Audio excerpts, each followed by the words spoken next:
সুজিত বোসের তার দুজন শালিকাকে অবৈধভাবে কামারহাটি মিউনিসিপ্যালিটিতে চাকরি দিয়েছে। ইডি রাতে যে ক্ষমতা সুপ্রিম কোর্ট বা পার্লামেন্ট দিয়েছে, এদের গ্রেপ্তার করা উচিত। সবকা সাথ সবকা বিকাশ তো হোগা, সবকা হিসাব भी होगा। হিসাব তো হবে, হিসাব তো হবে। মুর্শিদাবাদে কোথাও কংগ্রেসের সঙ্গে, কোথাও হুমায়ুন কবিরের সঙ্গে।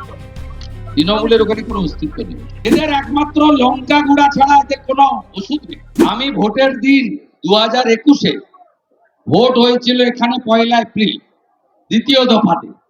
আমি ভোটের দিন এসেছিলাম, আমার গাড়িতে পাথর মেরেছে। আমার সঙ্গে থাকা ইন্ডিয়া টুডের ইন্ডিয়া টিভির রিপোর্টার, তার চোখে পাথর মেরে তাকে মানে প্রায় কার্যত ব্লাইন্ড করে দেওয়ার চেষ্টা করেছে। ভয়ঙ্কর এরা। একটু আগে সিআরপিএফ এর সামনে লাফাচ্ছে কাপড় চোপড় তুলে। এদের এত নিম্নমানের এরা, এদের একমাত্র লঙ্কা গুঁড়া ছাড়া এদের কোনো ওষুধ নেই। হলো এর আগেও তো রেড হয়েছে। এরা তো যুক্ত মিউনিসিপাল রিক্রুটমেন্ট স্ক্যামে। সুজিত বোসের তার দুজন শালিকাকে অবৈধভাবে কামারহাটি মিউনিসিপ্যালিটিতে চাকরি দিয়েছেন। লক্ষ লক্ষ কোটি কোটি বেকার শিক্ষিত যুবক যুবতীকে ধ্বংস করেছেন এরা। এদের পরিবারের সবাই চাকরি করেন। এরা লুট করেছে।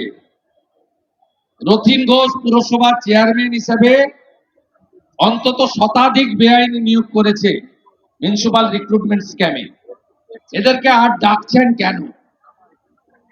দেশের আইন যদি থাকে, ইডি রাতে যে ক্ষমতা সুপ্রিম কোর্ট বা পার্লামেন্ট দিয়েছে, এদের গ্রেপ্তার করা উচিত। হেফাজতে নিয়ে জিজ্ঞাসাবাদ করা উচিত যে মমতা বন্দ্যোপাধ্যায় এই দুর্নীতির সঙ্গে কতটা যুক্ত।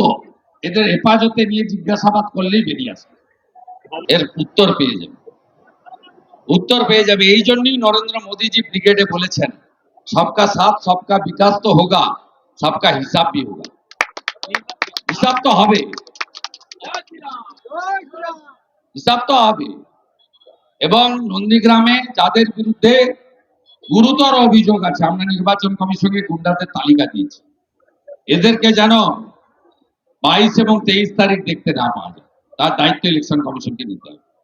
ওসিকে যাচ্ছে তাই ভাষায় আক্রমণ, একবারে ছবি আছে সেখানে ইন্দ্রনীল খানের নির্বাচনী কার্যালয় ভেঙেছে, আপনি দেখেছেন। শান্তনু প্রামাণিকের উপরে এখানে 700 মালে আক্রমণ করেছে, দেখেছেন। কালকে আমি যে ভবানীপুরে ঘুরেছিলাম, সেখানেও চিহ্নিত কিছু পুলিশ অফিসার কিভাবে সিভিল ড্রেসে ঢুকে হস্তক্ষেপ করেছে তার অভিযোগও দিয়েছি, সোশ্যাল মিডিয়ায় আমি পোস্ট করেছি। সব মিলিয়ে চলে যাওয়ার আগে এদের একটা মরিয়া চেষ্টা, মানুষও প্রস্তুত। একটা সিটও পাবে,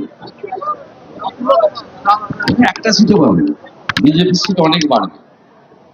আর মালদাতে লড়াই আপনার কংগ্রেসের সঙ্গে কিছু সিটে হবে আমাদের। মুর্শিদাবাদে কোথাও কংগ্রেসের সঙ্গে, কোথাও হুমায়ুন কবিরের সঙ্গে। তৃণমূলের ওখানে কোনো অস্তিত্ব নেই। রত্না চট্টোপাধ্যায়